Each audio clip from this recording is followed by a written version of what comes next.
আসসালামু আলাইকুম। আজ সোমবার ২৪শে ফাল্গুন, ১৯শে রমজান, ৯ই মার্চ।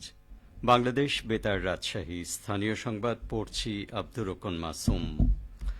নওগাঁ ৫ আসনের নবনির্বাচিত সংসদ সদস্য মোহাম্মদ জাহিদুল ইসলাম ধলু বলেছেন, বর্তমান সরকার ধর্ম বর্ণ নির্বিশেষে সকল মানুষের সম অধিকার ও নিরাপত্তা নিশ্চিত করতে বদ্ধপরিকর। তিনি গতকাল সন্ধ্যায় নওগাঁ শহরের কালীতলা পূজা মণ্ডপ পরিদর্শন ও মতবিনিময় সভায় কথা বলেন।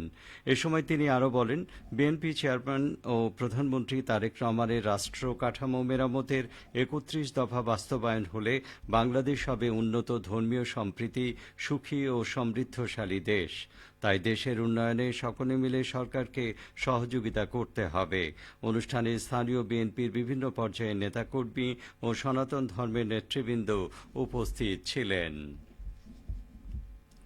সিরাজগঞ্জের রায়গঞ্জ উপজেলার সলুঙ্গা GC2 ভুইয়াগাতি RHD রাস্তা পাকাকরণ কাজের উদ্বোধন করা হয়েছে। গতকাল সিরাজগঞ্জ ৩, রায়গঞ্জ ও তাড়াশ সংসদীয় আসনের জাতীয় সংসদ সদস্য মোহাম্মদ আইনুল হক রাস্তা নির্মাণ কাজের উদ্বোধন করেন। এ সময় তিনি প্রধান অতিথির বক্তব্যে বলেন, রায়গঞ্জ ও তাড়াশ উপজেলার গ্রামীণ এলাকার সকল রাস্তা ধারাবাহিকভাবে পাকাকরণ করা হবে। এ সকল কাজের গুণগত মান নিশ্চিতে সজাগ দৃষ্টি রাখতে হবে সকলকেই। স্থানীয় সরকার প্রকৌশল অধিদপ্তরের বৃহত্তম পাবনা ও বগুড়া জেলার অবকাঠামোগত উন্নয়ন প্রকল্প দ্বিতীয় পর্যায়ে প্রকল্পের আওতায় এটি বাস্তবায়ন করা হচ্ছে। পাবনা জেলা আইনশৃঙ্খলা কমিটির মাসিক সভা অনুষ্ঠিত হয়েছে। সভায় ঈদ উল ফিতর উপলক্ষে আইনশৃঙ্খলা সংক্রান্ত বিভিন্ন গুরুত্বপূর্ণ বিষয়ে পর্যালোচনা ও করণীয় সম্পর্কে সিদ্ধান্ত নেওয়া হয়। গতকাল পাবনা জেলা প্রশাসক কার্যালয়ের সম্মেলন কক্ষে এই সভা অনুষ্ঠিত হয়।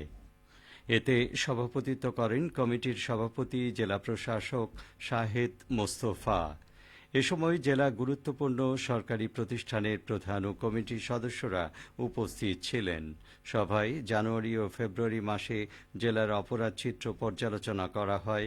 এছাড়াও ঈদ উপলক্ষে জেলার অপরাধ নিয়ন্ত্রণে আইনশৃঙ্খলা বাহিনীর তৎপরতা বৃদ্ধি, গণপরিবহনের ভাড়া ও যাত্রী সেবা নিয়ে বিস্তর আলোচনা করা হয়।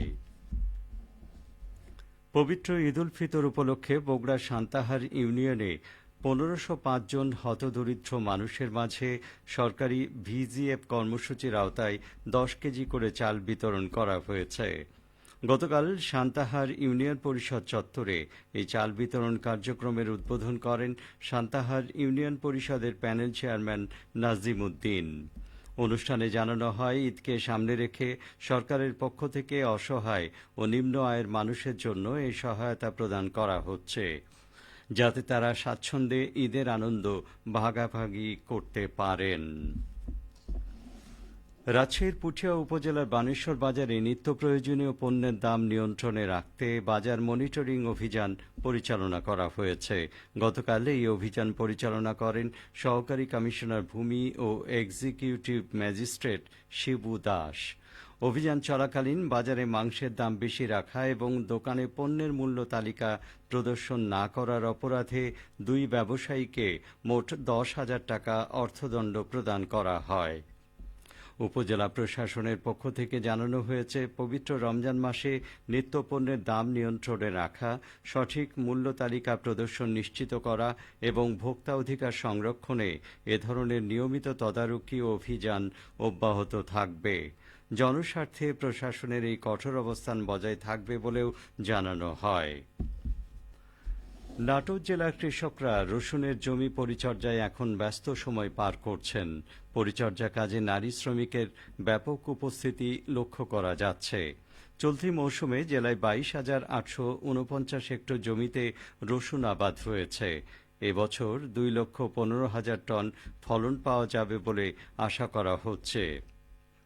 বিগত ২ দশকের অধিক সময় ধরে রসুন এই এলাকার অন্যতম অর্থকরী ফসলে পরিণত হয়েছে। বিশেষ করে জেলার বড়াইগ্রাম ও গুরুদাসপুর উপজেলায় অধিকাংশ রসুন আবাদ করা হয়। কৃষি সম্প্রসারণ অধিদপ্তর নাটোর জেলা কার্যালয়ের উপপরিচালক মোহাম্মদ হাবিবুল ইসলাম খান জানান, স্বল্প খরচে অনায়াসে রসুন আবাদ করা যায়, ঝুঁকিও কম। আবার বিগত বছরগুলোতে বাজার মূল্য ভালো পাওয়া গেছে, তাই জেলার কৃষকরা রসুন চাষে আগ্রহী হয়েছেন। কৃষি বিভাগ কৃষকদের প্রয়োজনীয় পরামর্শ দিয়ে যাচ্ছে। সবশেষে আবহাওয়া। আজ সকাল ৬টায় রাজশাহীতে তাপমাত্রা ছিল ২০.৭ ডিগ্রি সেলসিয়াস। এ সময় বাতাসে আর্দ্রতার পরিমাণ ছিল ৯৭%। রাজশাহী ও পার্শ্ববর্তী এলাকায় আজ ইফতার সন্ধ্যে ৬টা ১৩ মিনিটে। আগামীকাল সেহরির সময় ভোর ৫টা ৩ মিনিটে। সংবাদ শেষ হলো।